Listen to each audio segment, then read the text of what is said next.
Hello, everyone, and welcome to our weekly philosophical talks with S.Friedman. Thank you very much, the U.S. Consulate General here in Almaty, American Space Almaty. And thank you very much, Stephen, for joining us weekly and giving such amazing talks.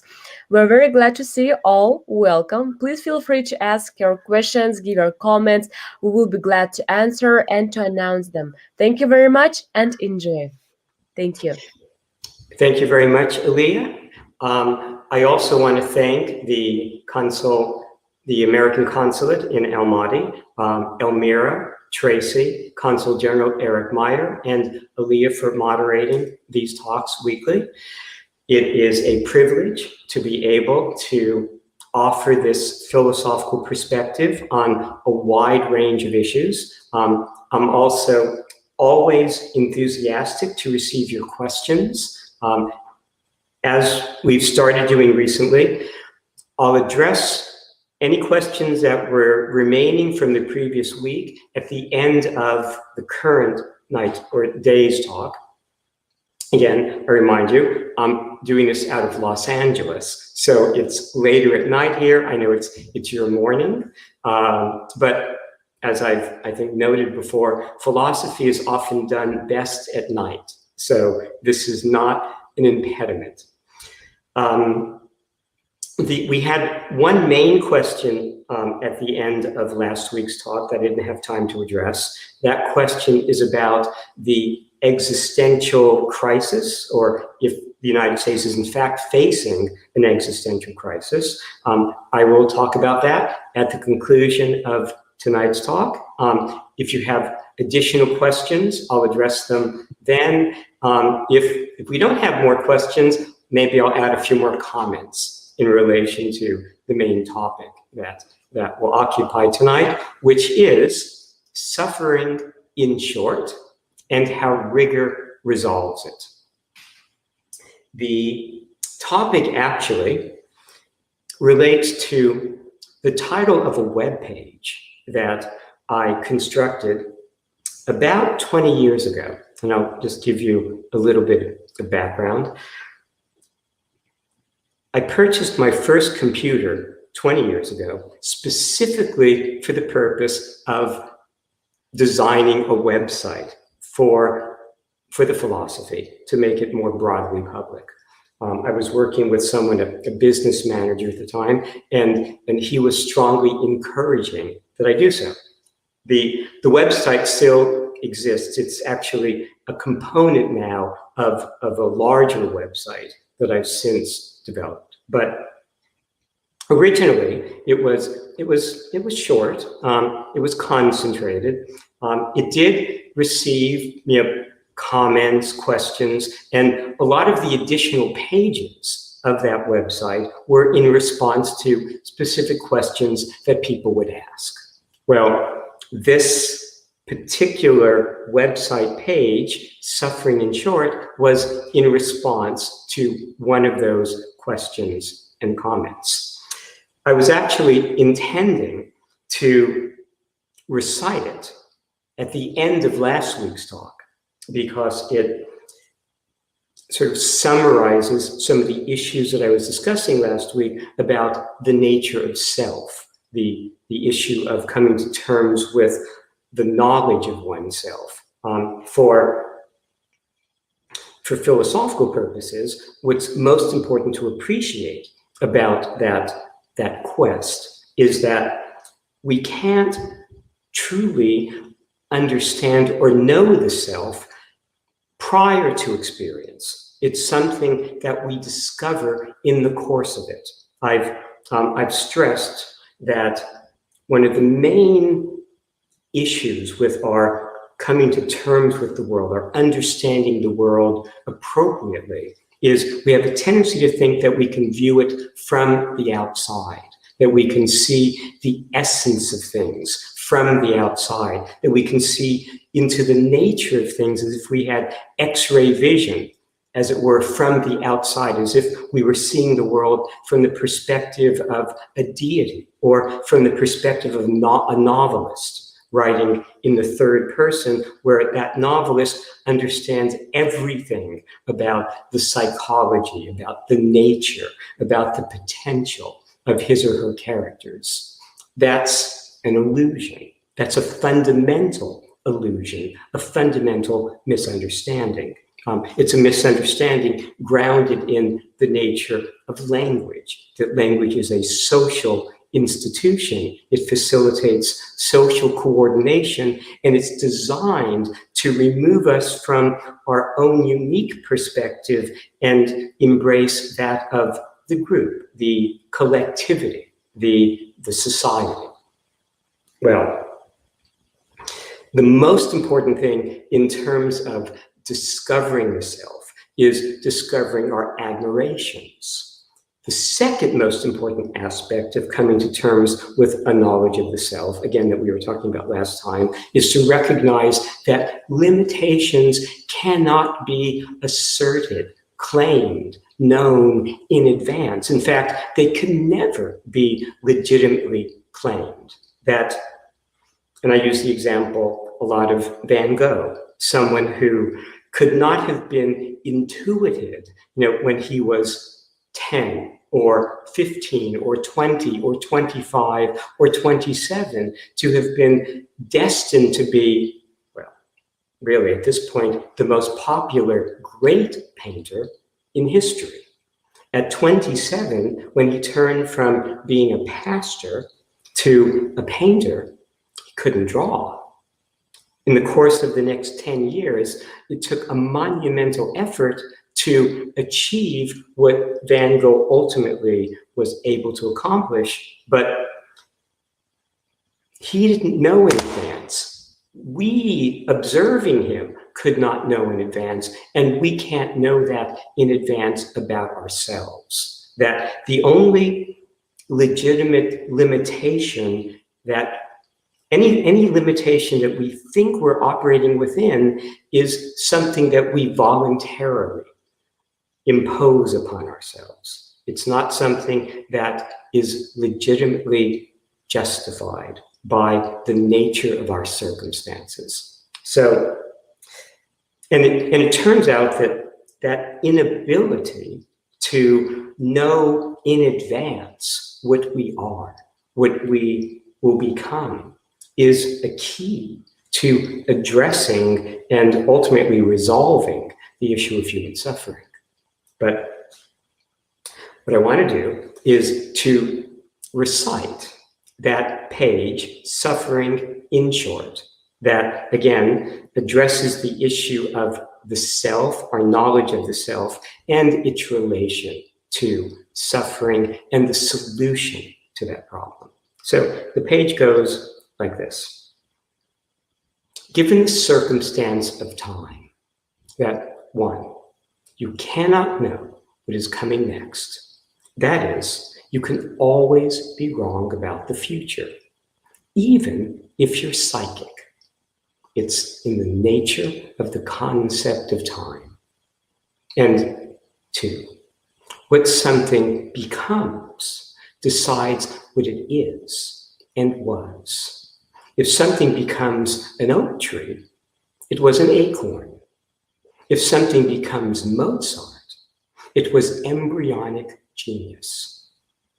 What you or anyone becomes decides what you are and were, decides what is in your best interests.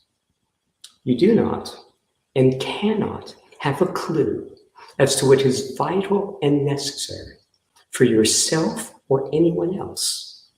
Not a clue. For any such claim is a claim against all future time. Metaphorically, it's a claim against the will of God.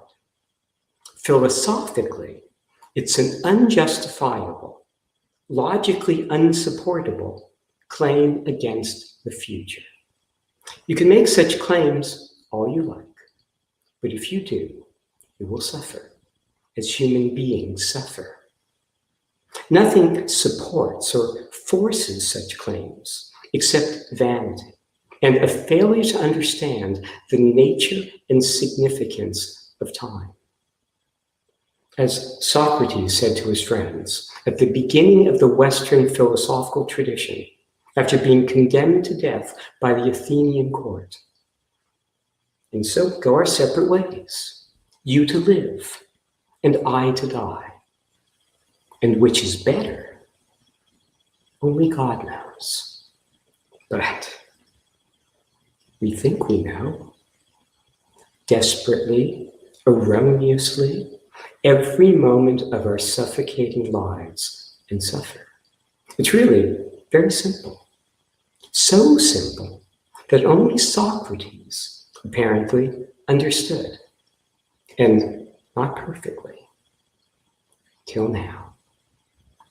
So there's a statement of one way to represent the source of human suffering in claims that we are making, unjustifiable claims in literally every direction, but especially claims as to how things will play out in time, how things will develop, what the consequences, the upshot of things will be that we cannot know, but we imagine we do based on past experience. But again, the rigor of our circumstance, the rigor of existence itself is that, well, any difference between, well, any two things means that whatever applies to one need not rigorously apply to the other. The same thing in regard to time, that any difference between past circumstances and present circumstances means that whatever has applied in the past need not apply now or in the future. We could see patterns. In fact, scientifically, we see patterns by observing nature and feel proud. But whatever patterns we discern is based upon how things have been up till now. And at any point, there can be a vital, a decisive, we can call it discontinuity. And from that point forward, everything can be different. Everything can be decisively different. And if you think that, well, what evidence, what experience do we have of such a radical discontinuity where things proceed and then suddenly go off in a fundamentally, profoundly different direction? Well, and such possibility is death, right? That point of cessation could be, so far as we know, again, an instance of a radical change. And that's certainly what many religious traditions imagine. And I've made the point in the past that nothing that you claim about the past is a guarantee against future experience, that it doesn't impose a constriction upon it, even though our minds tend to operate in that way, because it, certainly up until this point, has facilitated our survival. So we're adapted to this type of world with these kinds of regularities, these kinds of persistences. But again, we're talking philosophically. And when we're doing philosophy, we are operating within an uncompromising rigor. And it is only at the limit of that uncompromising rigor that fundamental problems, the most fundamental problems of human life, resolve. Resolve in the way that metaphorically, symbolically, in terms of belief or faith, they might be imagined or be hoped to resolve within religious traditions. Philosophy is achieving those results by means of an uncompromising rigor. And again, what is rigor? Simply difference. Any two things are approximately the same, rigorously different. And I'll just show you again. I like to show you this just so that we see that everything I'm saying is actually reducible to a lot of elementary or elemental propositions, forms. The aphorisms that I write, the concentrated philosophical statements that a lot of my books consist of, are distillations to such a degree that any given aphorism, and there are about 20,000 now among my writings, can be seen as a direct portal into the core of the philosophy. They're all pointing in the same direction, but from slightly different positions, orientations. So, but one formulation that I especially embrace is a logical mathematical one, has this form.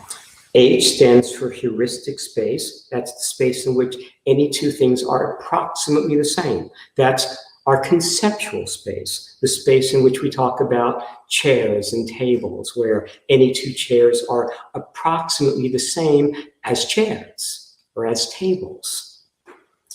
E stands for epistemic. That is a rigorous philosophical space. When we are doing philosophy, technically we are operating here where no two things are equivalent. That the A on this side is not equal to the A on the other side. The fact that they are in different positions is decisive.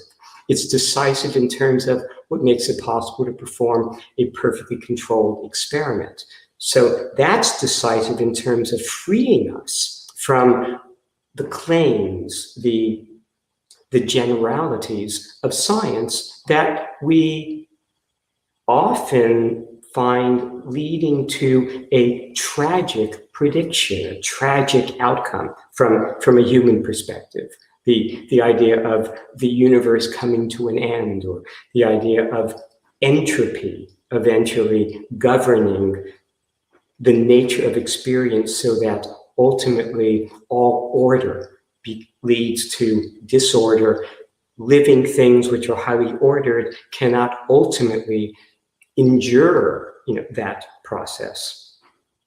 That is like that view, that the scientific projection as to how the universe may end, for example, is a view not unlike that of an Edgar Allan Poe short story, the American 19th century science fiction writer and horror story writer, who would often put people in impossible, intolerable situations from which there was no way out.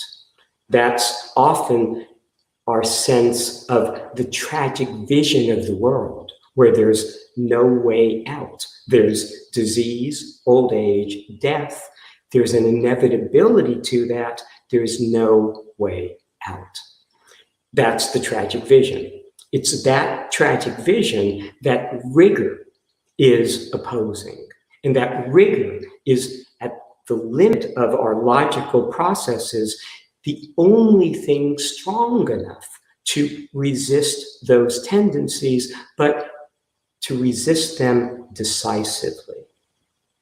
There's a poem that I want to sort of add, periodically some poems that represent some of these ideas, just again, to give you a different avenue, a different approach to these results.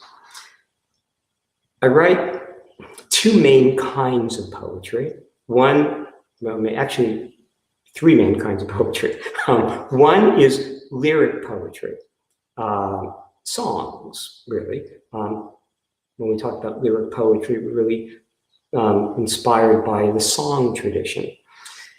My lyric poems, which are rather short, and I'm going to be reciting one of them soon, to illustrate this notion of the tragic view of life that is ultimately responsible for the sense of human suffering, that philosophy is capable of opposing and freeing us from. The lyric poems that I write, and I've written 5 or 6 books of such poetry, tend to represent the tragic view of the world that the philosophy is a response to, an answer to. Then I write 2 types of more philosophical poetry. There's a narrative poem that I've written, the books of Joshua, that is autobiographical, but then also contains a poetic summary of the philosophy. So it's meant to be, a poetic form of a solution. And then there are short books that I write. I call them objectifications. I read a few of them at the end of some of our talks. I'm going to read another one tonight. The one I'm reading tonight is called The Order of Horror in Blood and Mortar. They rhyme, they have rhythm, but they're highly concentrated philosophical writings, and they're actually meant to be done environmentally.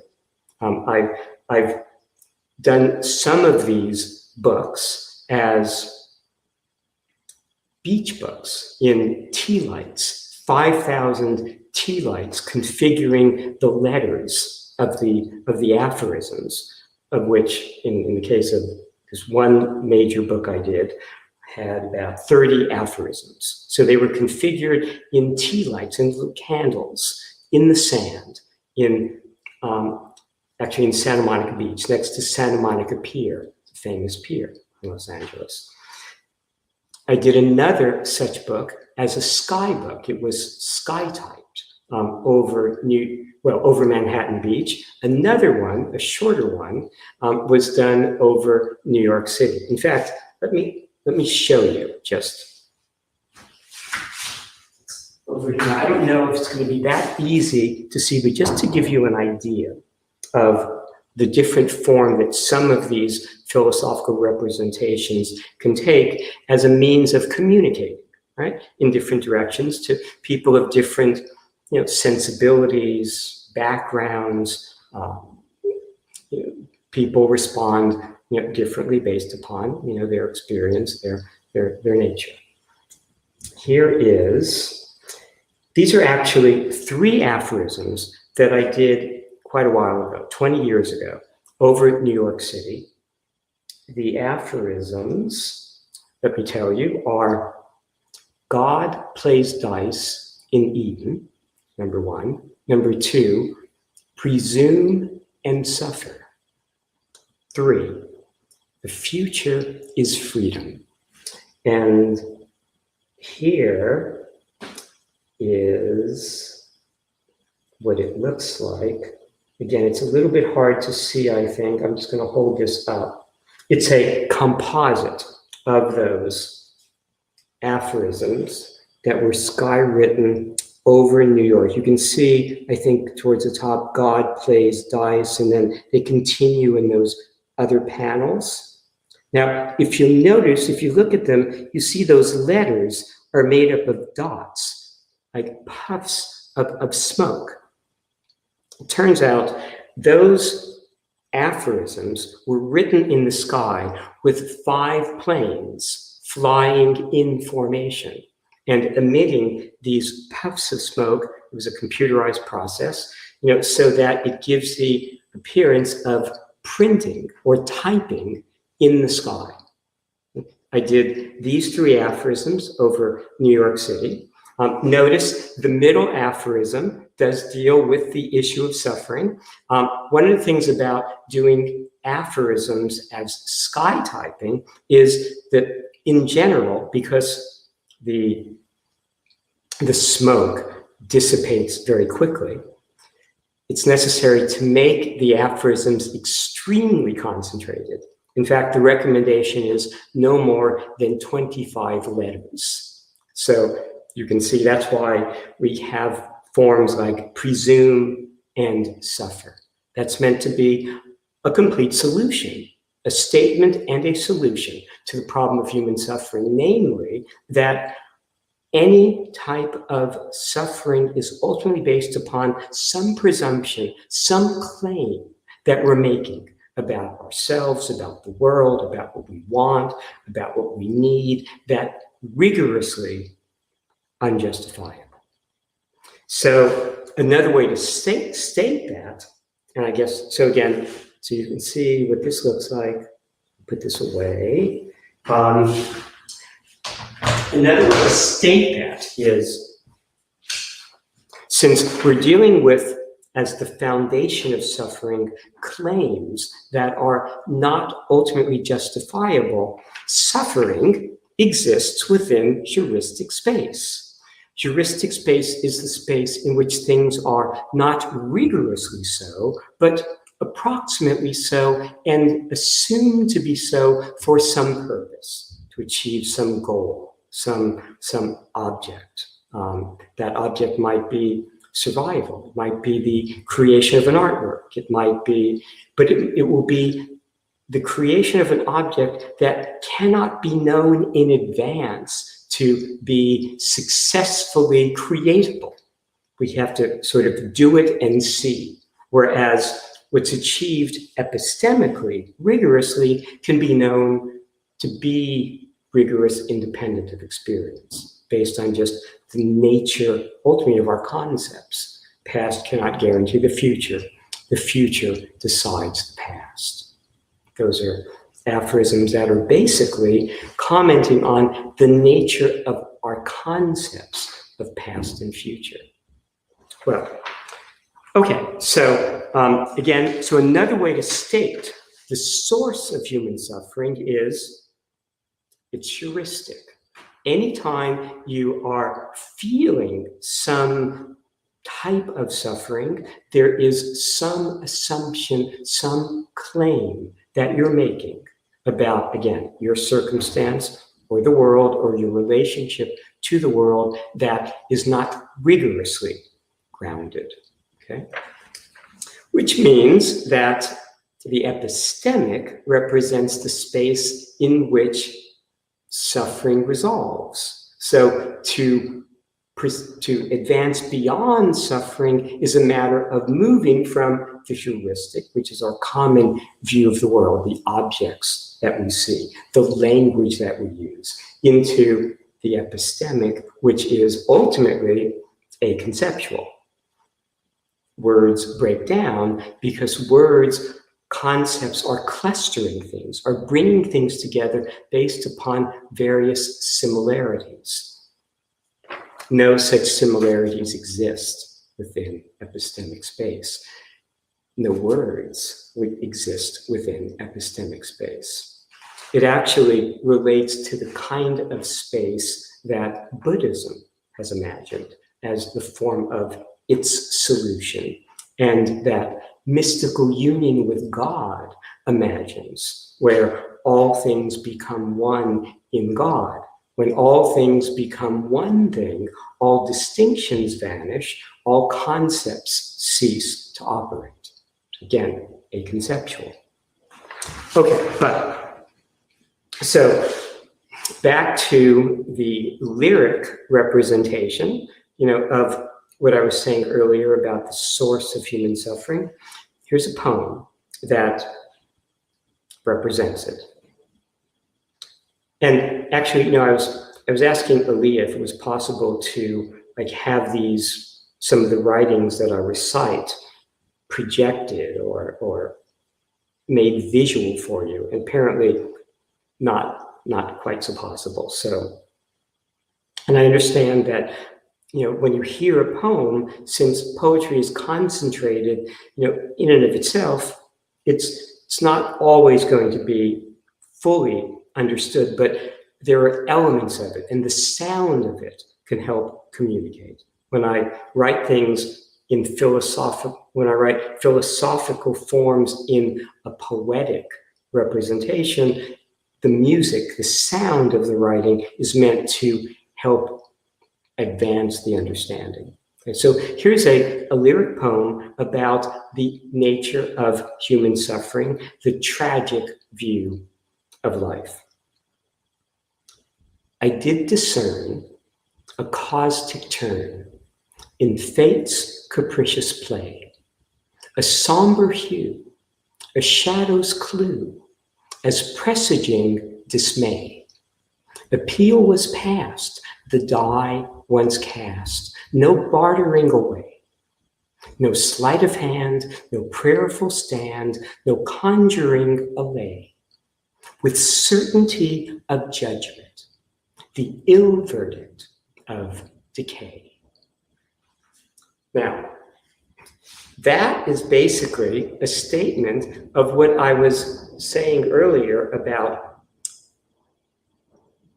imagining that we're in an Edgar Allan Poe short story where the inevitable end is something tragic, disease, old age, death, whatever you're imagining. Certainly for Buddhism, that summarized, right, the horror of the human condition.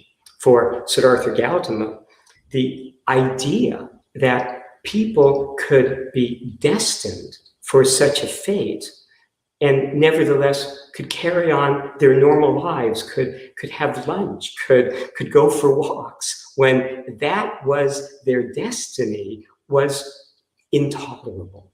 And for Siddhartha, it was necessary to find a solution then and there. It was necessary to develop Buddhism for Siddhartha to feel that life was worth living at all. That first the problems had to be solved, then one could go to lunch, but not until a definitive solution was achieved. Siddhartha was convinced of having achieved such a definitive solution. The fact that Buddhism has flourished attests to his conviction. We'll talk about Buddhism a little bit more, later in the talk. But going back to that little poem, notice what that poem is talking about is our sense that life has a tragic outcome, that we are doomed to decay, right? With certainty, it talks about certainty, right? It's the ill verdict of decay. Well, how does rigor address that? How does philosophy address that type of conviction? You can't justify that certainty. You cannot know. You can imagine that you know. You can live as if that is your fate. You can live, but to live in those terms is to presume against the future. And that we can also identify as a source, as an ultimate instrumentality of human suffering, our presumption against what will come. There's an example I've given in the past that I like. Now, one thing to keep in mind, I know that some people might be joining us for the first time. Others might have seen many of these talks up until now. So when I'm giving these, I want to be saying things that are new for people that might have been joining us all along, but also saying things that can communicate well to people joining for the first time. So I will repeat, right? And I think I've made the point in the past that repetition is not the definition of insanity. It's the essence of persistence and a key to understanding that every time we encounter something, the same thing again, we have an opportunity to see it slightly differently, to understand something about it that we didn't understand before. And we're different, our experience between the two exposures to something will be different. And so we will be in a slightly different position. And just having encountered something previously attunes the brain so that when we re-encounter it, we are able to understand it more deeply. We never learn as well as we relearn. That is true for any area of human investigation, any field of knowledge. Relearning, revisiting always is enriching. Well, the story that I like to tell in terms of our premature assessment of things and the suffering that we land ourselves in because of that premature assessment is a Zen Buddhist story of a Zen master in a village who, on the 14th birthday of a young boy, witnesses the boy being given a horse for his birthday. And all the villagers are very happy. They applaud how wonderful the boy has been given a horse. Everybody applauds except the Zen master, who says, "We'll see." Some years go by, and the boy has a riding accident. He falls from the horse and badly injures his leg. So now he can only walk with a limp. Everybody comments, how terrible, how terrible. The Zen master replies, "We'll see." A few more years go by, war breaks out. All the young men of the village go off to battle, except the boy who has, the leg that never fully healed well. Everybody says, how wonderful, he doesn't have to go off to battle. The Zen master says, "We'll see," right? Future decides the past. We don't know, but we imagine we do. We presume to know. There are a lot of aphorisms that I've written that encapsulate that sense of presumption and how rigor frees us from it. One that I've given before, a few of these I might have given before, but I'll give them again because they are central to this topic. We suffer not because of what we know, and not because of what we do not know, not because of what we cannot know, but because of what we think we know, unjustifiably. Right? That goes back to that suffering in short page that I recited. Or we suffer because we think the past is fixed and controls the future. But the reality is the opposite. The past is not fixed, and the future decides it. Right? The future decided that Van Gogh was one of the greatest artists in history.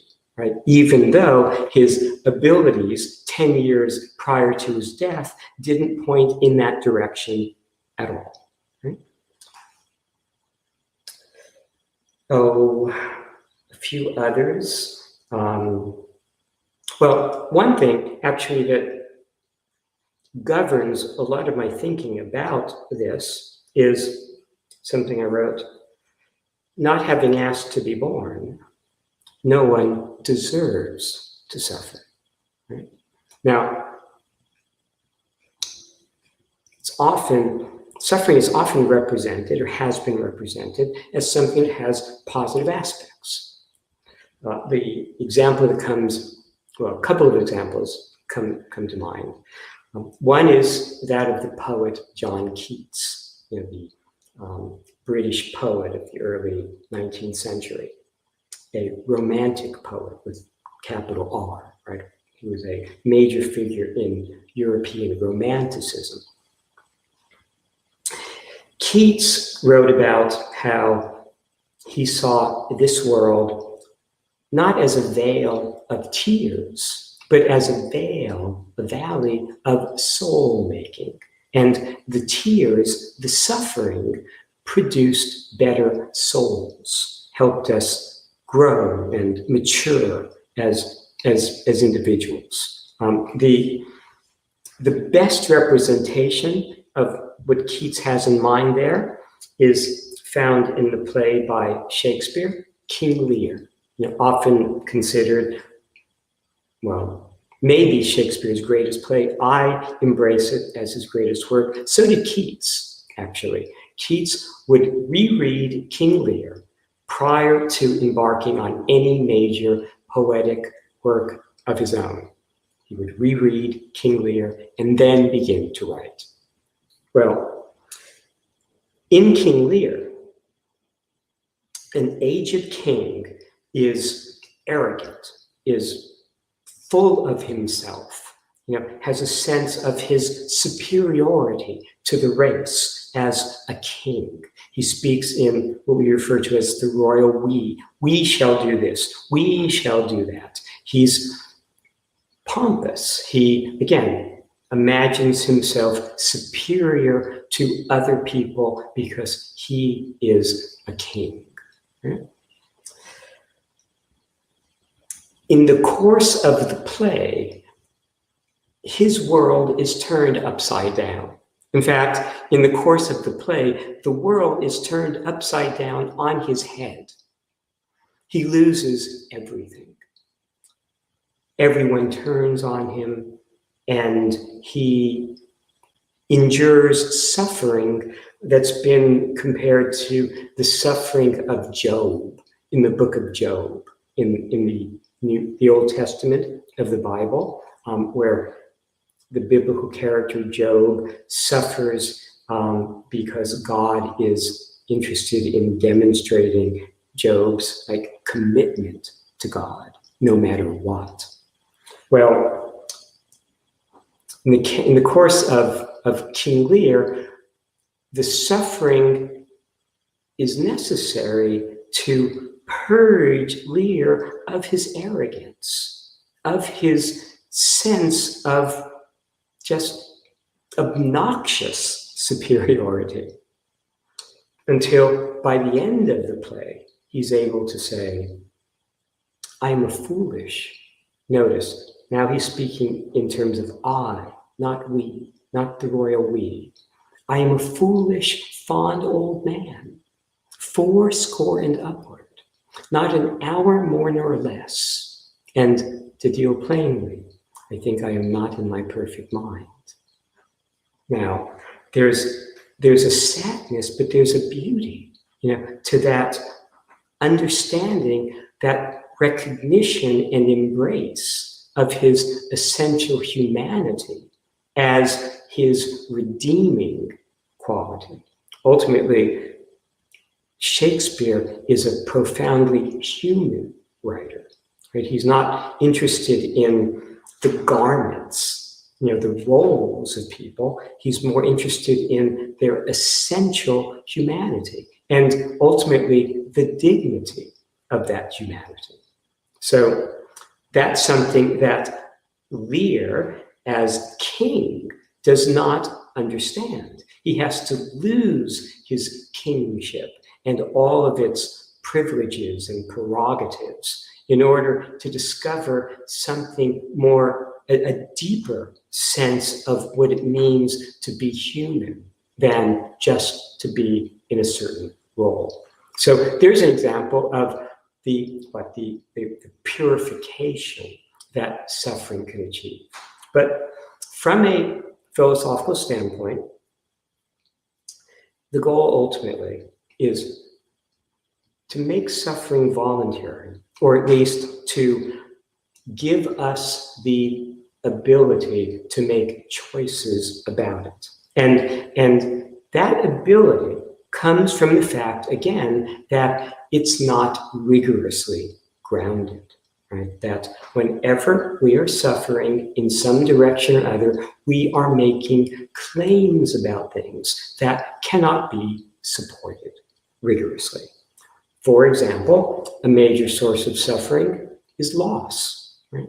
The loss of a friend, the loss of family, the loss of, well, as we age, maybe the loss of certain functions, certain abilities. But loss is a profoundly challenging aspect to human life.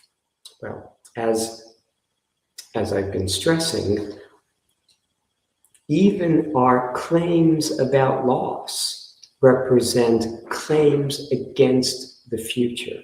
I've written, someone dies. What do you know? Legitimately know that they will not return to the end of all time? How do you know that exactly? I mean, you live in terms of that assumption, presumption, Okay? Live in terms of a presumption that flies against the operations of rigor, the requirements of rigor to establish a justifiable claim. You open yourself up for tragedy. You open yourself up to suffering. So there's an aphorism that actually encapsulates that too. For loss, there is no consolation. So far as we can say, there is no loss, right? Because to claim that there is a loss that we will now have to live with is to make a claim against all future time. It's to deny the reality of that aspect, of human experience, that the essence, the nature of time itself. It's to fail to understand the logic of time, right? That the past cannot guarantee the future, and the future decides the past. There's an aphorism that relates to that idea, that the aphorism goes, time's logic, not passage, heals. And what is that logic? Past cannot guarantee the future decides the past. When you undergo a loss, you cannot know that that is something that will pertain through all future time. Cannot know that. And again, to live in terms of what you cannot know is to invite human suffering. Let's see. There's some other aphorisms.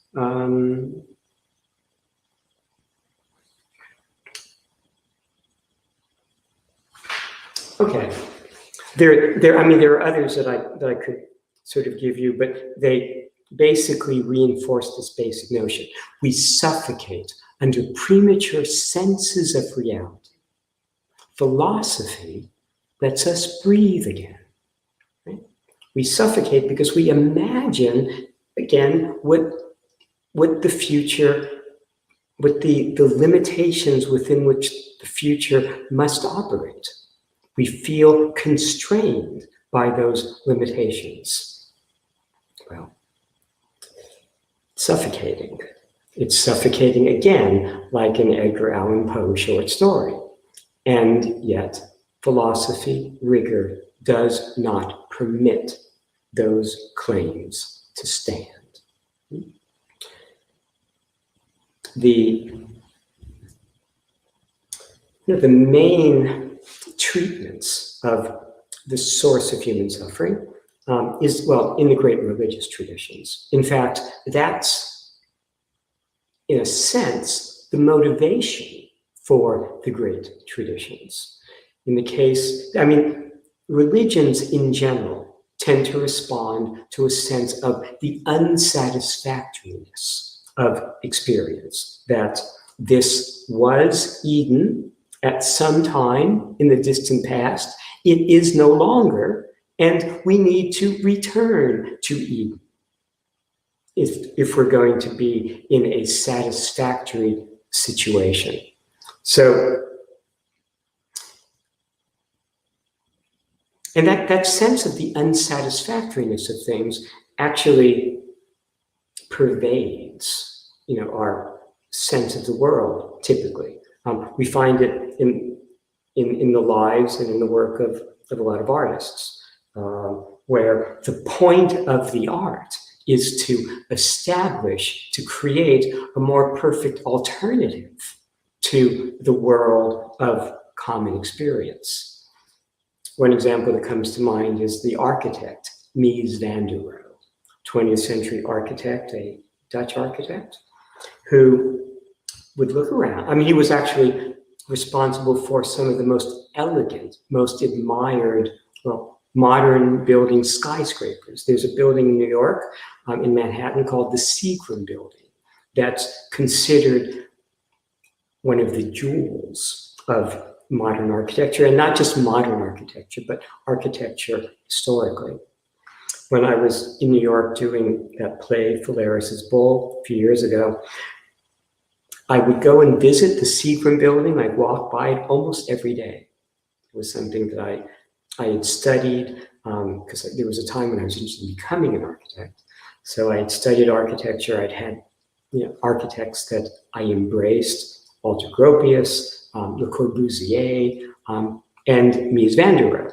Well, Mies van der Rohe would look around and see ugliness. He found normal human experience just decisively unsatisfactory, ugly. And for him, architecture represented a way of creating oases of beauty, responses to everything that was otherwise unsatisfactory in our world, in our experience. To create a more perfect sort of world was the goal. That's often, the interest of artists in general. That's all, like musicians, like our composers are trying to achieve, in many instances, the perfect work that solves the world. That sounds like a grandiose way to say it, but it actually is something that operates in the background of the work of a lot of artists, that they're never able to achieve that perfect work. That's why they keep doing more work. Even Beethoven or Mozart, was never fully satisfied, with a given composition. So again, there's an unsatisfactoriness to the world that's often seen as the motivation for solutions. The Judeo-Christian Islamic tradition sees itself as having a common point of origin, right? Those are three theistic traditions, right? Monotheisms. They all embrace, Christianity and Islam all embrace the Old Testament, right? That is the singular holy book for Word of God. For Judaism, in the case of Christianity, it's the Old Testament plus the New Testament, which gives the word of Christ. In the case of Islam, it's those two testaments and the Quran, which is the final, definitive revelation. But they all begin with the Old Testament. They all begin with Genesis, and they all begin in the Garden of Eden. In the Garden of Eden, life was considered perfect. Eden is a term that I use for a perfect world. And for me, Eden is a landscape of philosophical rigor. That rigor, philosophical rigor, gives the logic of Eden, and so brings us back to it when that rigor is fully appreciated and embraced and ultimately lived.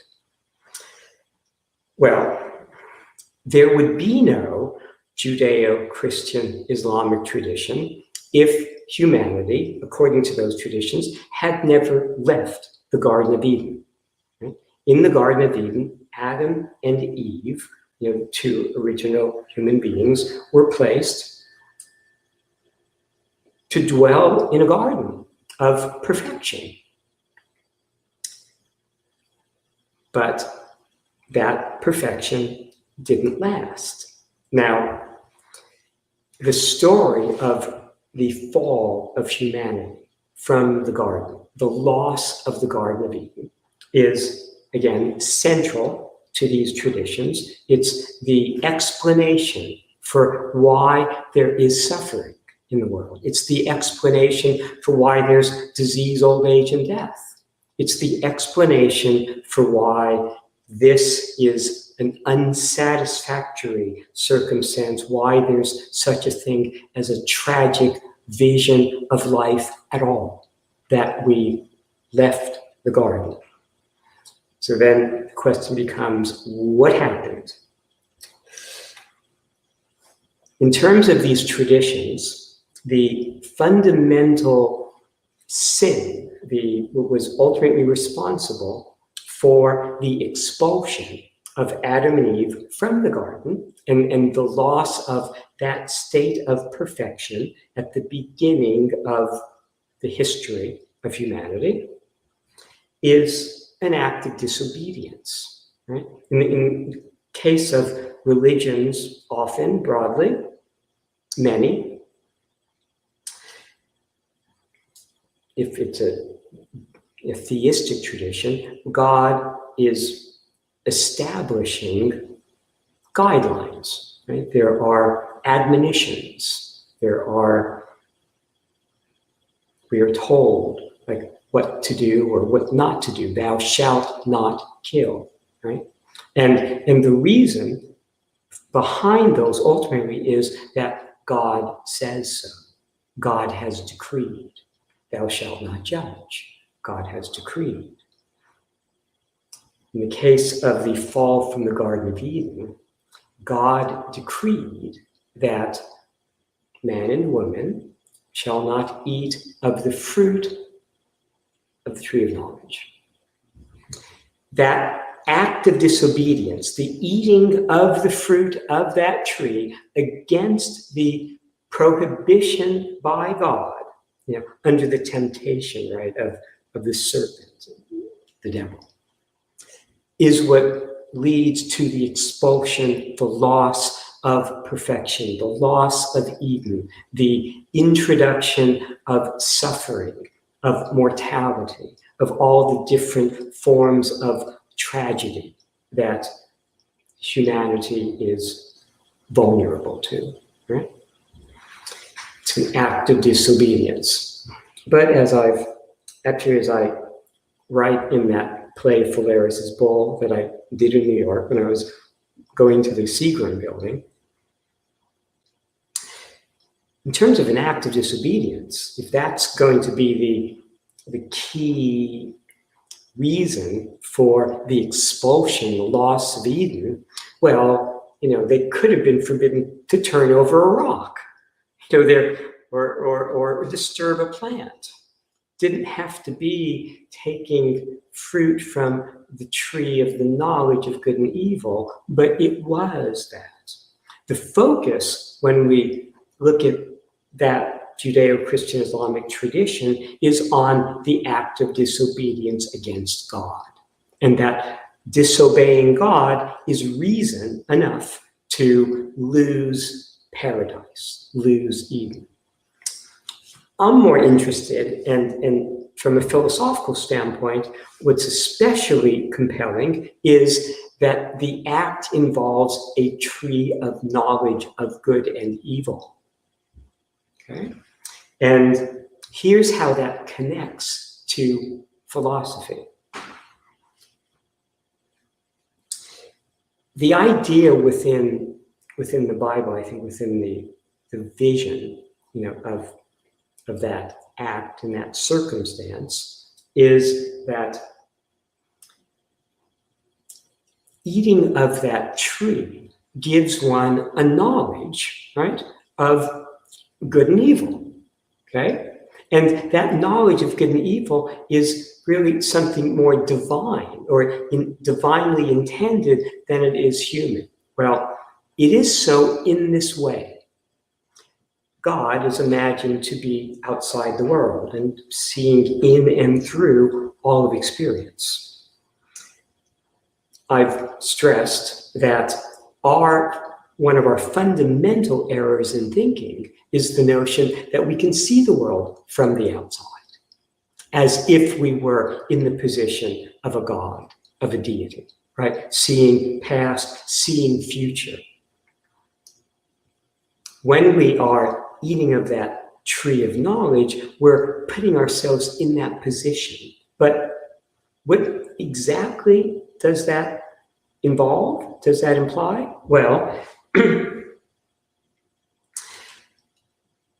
something to decide whether something is good or bad, you need to know what it is, what its nature is. But the nature of something is not given immediately. It depends upon how that plays out, what it becomes. That's what that suffering in short, piece addresses, right? We don't know. In the case, going back to that Zen example with the horse, we don't know what the outcome is. That outcome will decide whether a given fate is good or bad. The ultimate outcome will decide that. So when we assume a knowledge of good and evil, what we're really doing is assuming a knowledge of future time, of how things are going to play out. And that is something that we cannot claim. That is something that puts us in the position of presuming to know rather than legitimately knowing. So that flies, again, in the face of the rigor of our circumstance that says no, that you cannot make any claims about future experience because the future can differ from the past. Insofar as you assume it will be the same, you're making a presumption, and that presumption ultimately is the ground of your suffering. So the mythology of the Garden of Eden and the loss of Eden can actually be understood in terms of the philosophy, the rigor of our circumstances, namely that rigorously, in a world of time, claims to a knowledge of good and evil can't be made because it's making a claim about all future experience, how time will play out, what things really are. And what things really are depends upon what they become. And that we cannot rigorously know. So the fundamental sin, really, from a philosophical standpoint, is not the sin of disobedience, it's the sin of presumption, presuming to know more than one legitimately can. So, and again, philosophy will place that at the center of all of our suffering, okay? That illegitimate claim to know. The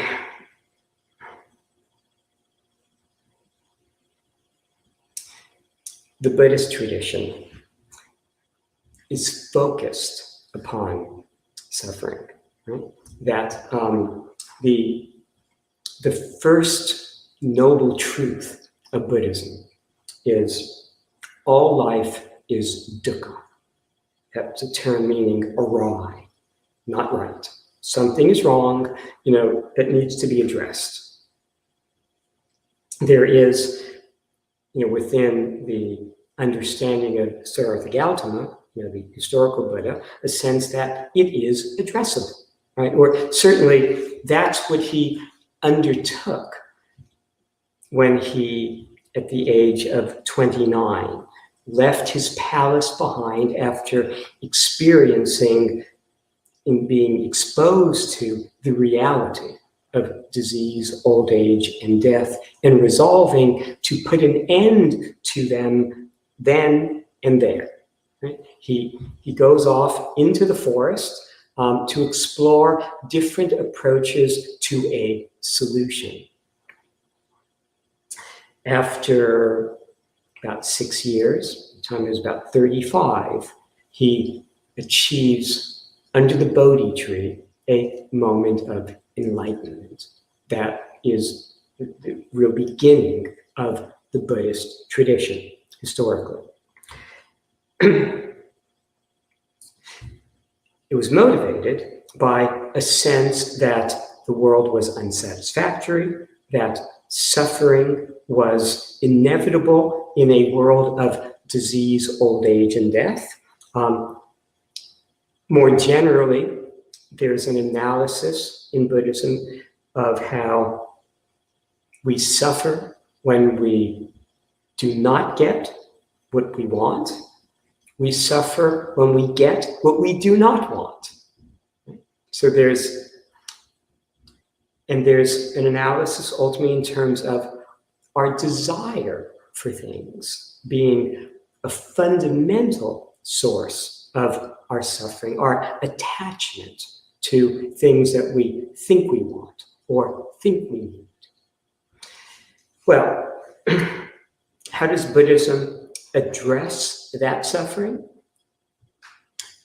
Well, ultimately, it's going to address it by ending the concepts. Right? I've talked again in the past and also in that play about how there are two fundamental ways to end disease, old age, and death. One is to go into a laboratory and to do whatever research is necessary to achieve definitive cures. That has not been accomplished. Siddhartha Gautama was not in a position to do that 550 BC. We're not in a position to do that now. Okay? So the fact that Siddhartha was convinced that he had achieved a solution, an ending to disease, old age, and death, and all the suffering, that was associated with it, and other types of suffering, meant it couldn't have been a solution that was technological. It had to be ultimately a conceptual solution. Aside from going into a laboratory to end disease, old age, and death, you can end the concepts. Now, ending concepts is not an easy task. I've sometimes commented on the fact that Einstein ended the concept of the luminiferous ether.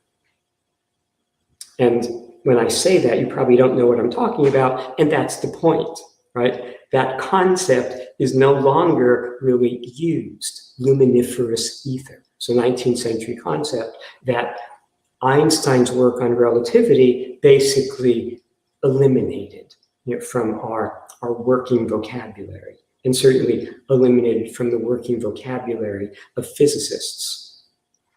But it took monumental work, in the theory of relativity to end one such concept, okay?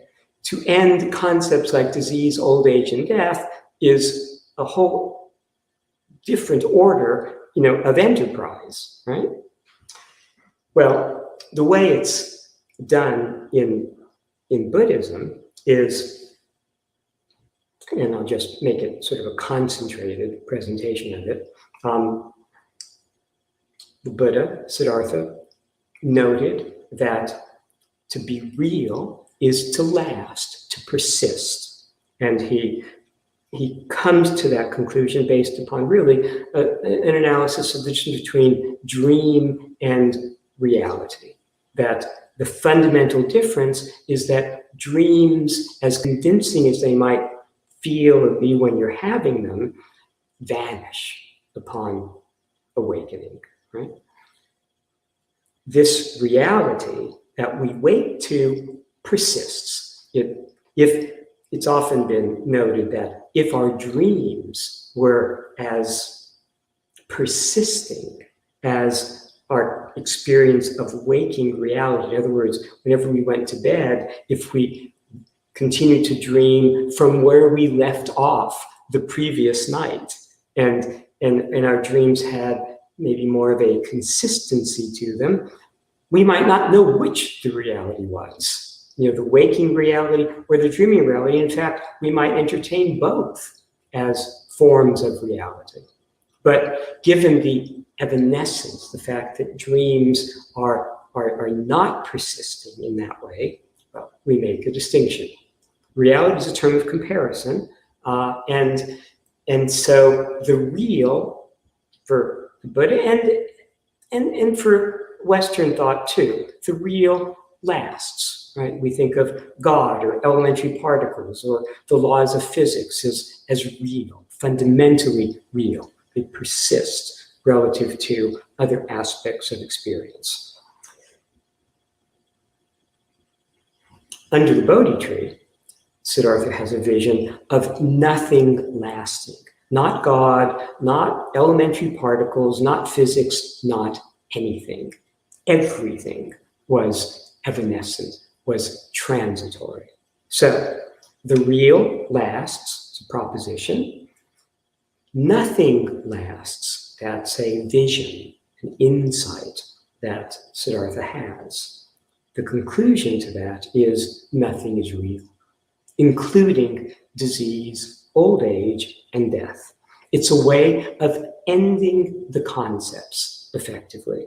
And I want to give you an example of how, the degree to which that does infuse all of Buddhism and Buddhism's response to suffering. This is something from the Heart Sutra.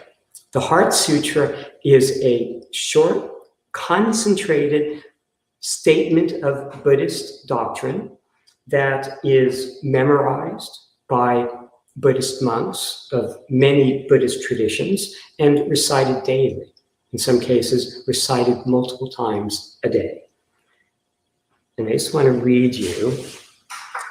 It's short. I'm not going to read you, but even so, I'm not going to read you the whole thing. I just want to read you a few words, a few lines to give you a sense. Oops, where is it?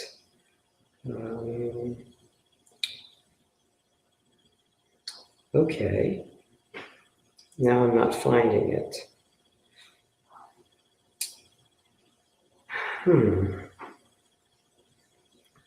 Oh, here it is. Okay. So there are lines in this that read, he looked down from on high, this is like the Buddha, he beheld but 5 heaps, and he saw that in their own being they were empty. Hear, O Sariputra, that's a disciple of the Buddha, form is emptiness, and the very emptiness is form. Form does not differ from emptiness. Form does not, whatever is emptiness, that is form. The same is true of feelings, perceptions, impulses, and consciousness. All dharmas, all elements of experience are marked with emptiness. In emptiness, there is no form, no feeling, nor perception, nor impulse, nor consciousness, no eye, ear, nose, tongue, body, mind, no forms, sounds, smells, tastes, touchables, or objects of mind, no mind consciousness. There is no ignorance, no extinction of ignorance. There is no death and decay, no extinction of decay and death. The concepts are going away. But notice that Buddhist conclusion, nothing is real, that leads to that type of statement is based upon a belief, based upon a claim that nothing lasts. We can't know nothing lasts. We can't rigorously achieve that kind of stripping the world of concepts. Buddhism doesn't achieve that rigorously. And so Buddhism represents a religion. It's a belief that nothing lasts. Well, philosophically, we can achieve that same deconceptualization, stripping the world of concepts, by understanding the nature and the character of epistemic space. That epistemic space is a space in which no two things are the same, not rigorously the same. Any two things are rigorously different, and so no concept can legitimately capture them. So an epistemic space is a rigorous space by definition, and a rigorous space is a space of difference. A different space, another way to describe it is it's divergent space. In a heuristic space, things come together, they get grouped together. In an epistemic space, we are distinguished from everything else. Our dignity is our being distinguished from everything else. Our existence is that we are distinct from everything else. And that space rigorously is a deconceptualizing one. It achieves the same result as Buddhism, that falling away of all those concepts that lead to our embrace of things that ultimately are not in our interest, but philosophy achieves it through a process of the application of an incontestable rigor. So you see how philosophy is able to achieve the kind of ends that the Judeo-Christian Islamic tradition aspires to, in terms of a return to Eden or a state of perfection. It's able to achieve the kind of end that Buddhism envisions and that names as enlightenment or nirvana, but it does so not in terms of belief, but in terms of an incontestable rigor. Okay, I see that. Now, again, I've not discussed everything that I had hoped to, but maybe next week, there'll be the topic will embrace some of the things that I was planning on discussing. But certainly, this, I think, gives you a reasonable overview of the philosophic response to the problem of suffering, a little bit about how the Judeo-Christian Islamic tradition and the Buddhist tradition see the world, see suffering as a problem, what kind of sort of origins they see for it. But again, we see the power of the philosophical to address these issues, not in terms of belief, but in terms of something that is, from the standpoint of mind and of logic, irresistible. The strongest thing there is, the limit of rigor. Okay, so let's... Thank you very much, Stephen. Thank you. So far, we have got also many comments and thumbs up. We have got many thumbs up from people joining us on Facebook as well. Let me please read out the comments. Katrina, she joins us weekly. Thank you very much for joining us this week as well. So she says, hello, everyone. Also, Ansar, he is our regular guest. He joins us weekly. Yes. Thank you, Ansar. Hello. As well, he gave the comments about his messages. Yes, we received your messages. Thank you very much, and your question as well. And he says, hope to answer at the end of the session. Sure. And Sharangul, she says, hi there. Hello, okay, Sharon. now what I wanted to do, I think, before we deal with any more like questions or comments, I wanted to address the question from last time, right, which I haven't gotten to yet. And that question, let me pull it up, and let me just read it so that now let me see where it is here. Okay, so the question from last time: what do you think about America's existential crisis and about failed traditions, nuclear family, God, and national pride? What will happen to social structures in, let's say, 10 years? Okay, excellent question. Thank you.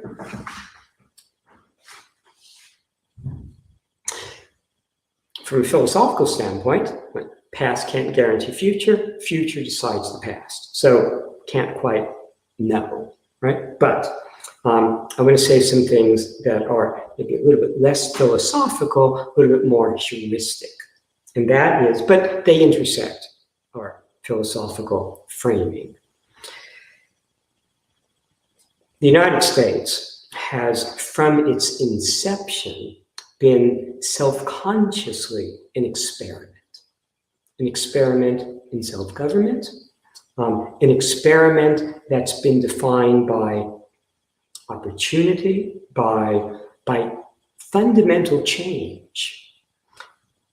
Throughout the 19th century, the United States was dominated by this concept of manifest destiny, the sense that the country was destined to expand from the East Coast, where it was originally settled, to the West Coast. Now, that expansion that occupied the 19th century, and it was like the cause of conflict between the American settlers and the Native Americans that we still are aware of and focus on, and still raises issues to this day.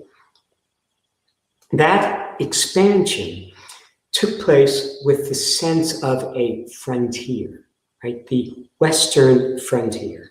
That part of the sense of opportunity that the United States afforded, the sense of being unbounded in terms of possibility, was partly related to the notion of there being a frontier, right? There being like a place that one could go to start over, a place where one could go to find new opportunities, or where the world or the land was not yet highly cultivated, highly developed. There were always opportunities for a new beginning and new directions of exploration and discovery. When that frontier closed, there still has been a focus on opportunity, a movement forward. Whenever President Kennedy announced the new frontier, again, to continue this sense of American opportunity and possibility.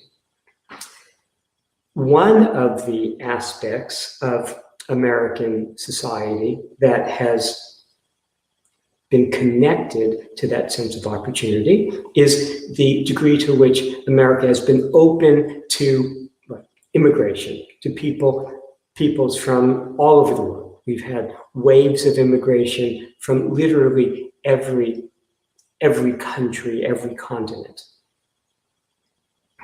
People coming here to seek opportunity. It's created, arguably, the most diverse culture on Earth. It's something that I experience whenever I go outside. I mean, the diversity of people in terms of appearance, in terms of dress, in terms of customs, religions. This is a heterogeneous, not a homogeneous society. Heterogeneity, difference, diversity presents challenges. Right? We tend to feel most comfortable around people that are most like us. The greater the difference in background and in cultural experiences and religious practices, the more uncomfortable we tend to feel, or the less, it feels like home to us, right? So it's a challenge. America has always had challenges, but these challenges have always been faced with a sense of the fundamental principles that the United States embodied, was conceived to embody. And after all, it was a deliberate act, right, of independence and of seeking independence and of the formation of a union and the writing of a constitution that began the country, as a nation state. So principles of freedom. Right? That's central. Now, that's something that is central to philosophy as well. So it's something that I'm especially given to embrace. I have a background in medicine. We've been experiencing a pandemic during the last year. That's been probably the dominant reality that we've been encountering. When I go outside, it's not always very, very comforting to see people walking around without masks. But It's an expression of freedom in this country. It's, that exercise of freedom of religion, freedom to assemble, freedom, to protest, freedom to bear arms, right? We have issues with gun violence in this country. Well, we have freedom to bear arms. The notion of freedom and the notion of the dignity of the individual and the focus on the individual, even more than the societal, is strong in this country. It raises questions and it raises challenges, okay? But it's been an evolving experiment. And what's true of this experiment, as any experiment, is that you can't draw any conclusions from it. All you know is that it's maintained itself up to this point, and its principles remain operative. Its embrace of diversity, its struggle to embrace diversity, its struggle to extend opportunity and equality of opportunity to everyone, regardless of background, regardless of ethnicity, regardless of gender. That impulse remains strong. It's a growing process, but as with any growing process, and that's how I see this country. I think that's how many historians and political scientists see this country, as an experiment, a dynamic experiment that has not yet played itself out. So I don't see us as experiencing here an existential crisis. I see us as encountering and attempting to deal with issues as we always have, and having unique challenges, again, in terms of our diversity, in terms of the demands placed upon freedom, in terms of like the fact, for example, that we don't have a very strong security net, right? We don't have as much social support in terms of like universal health care, as other nations. There's much more of an independent frontier spirit in this country. There's a sense of evolving family types, right? That we have nuclear families, but they have radically new forms, right? We have families of two fathers, two mothers. These are legal. These are embraced increasingly. Gender diversity is embraced increasingly. So I see the United States as continuing to sort of move in the direction of its fundamental principles, despite the challenges, of that undertaking. So I'm still very optimistic about, this country. I often find useful comparisons to Rome when it comes to thinking about the United States. Early in its history, Rome had a very small population, and it was open to immigration. That was, in fact, one of the defining characteristics of Roman society. And as Rome expanded, it continued to assimilate, peoples that it would conquer, and they became part of the Roman Empire, part of the Roman experiment. When Rome began to fail was when Rome closed off its borders and decided it was now going to defend what it had rather than to allow people to continue to enter. At that point, the population of what barbarians was a general term given to people outside the Roman Empire that didn't speak Latin. Well, over the centuries, the population of those outsiders grew and grew and grew, and they were jealous of Rome. They wanted Rome. They wanted to participate in that form of life. Eventually, they took it over. So, and even to this day, it's not that Rome disappeared, vanished from the earth, Rome continues. A lot of our institutions, a lot of our reliance upon technology, of engineering, of the public square, the public place, our Senate, is named after the Roman Senate. So Rome continues. Its example remains strong. But in the same way, I think the United States, as long as it continues to be a land of opportunity, as long as it continues to welcome people seeking new opportunities, and as long as it continues to embrace its ever-increasing diversity, it will grow stronger, not weaker. And it will have crises. Every country, every nation has, always will. But insofar as it remains true to its principles, it can continue to flourish despite challenges. So, okay. Super. Thank you very much. Thank you very much, Stephen. That was the question from the previous session. Yes. So please be careful, and also please feel free to ask your questions and give your comments. We usually answer those questions in this session. That's going to be next week.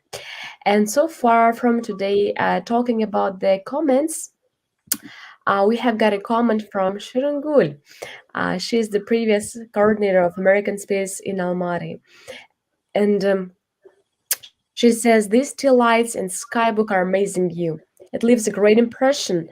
I think if I saw the God plays dice in Eden in the sky, I would be amazed and scared. I will next time I'll explain exactly what that means.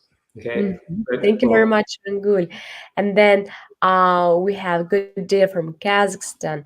And okay, thank you a lot. And they say, I like the story about Eve. It has many myths. And then we have got the questions. We're going to address them next session. So please stay tuned. And one more time, thank you, the U.S. Consulate General here in Almaty, for organizing such amazing talks weekly with our amazing Stephen Friedman. And then thank you, American Space Almaty, for moderating and for having such great speakers. And thank you very much, Stephen, for joining us weekly. Thank you for your work and effort that you've been putting every talk. And thank you guys for joining us. We're very glad to receive your comments, your questions, and we'll definitely answer them next session. Thank you. Thank you very much. I appreciate everyone's involvement in this. And yes, feel free to submit whatever questions you like. I'll address any from tonight or from this morning, next week. And please continue to join us. Thank you very much. And please stay safe and have a great week. See you next Friday. Thank you all. Thank you all. Thank you very much. Thank you, Olivia. Thank you.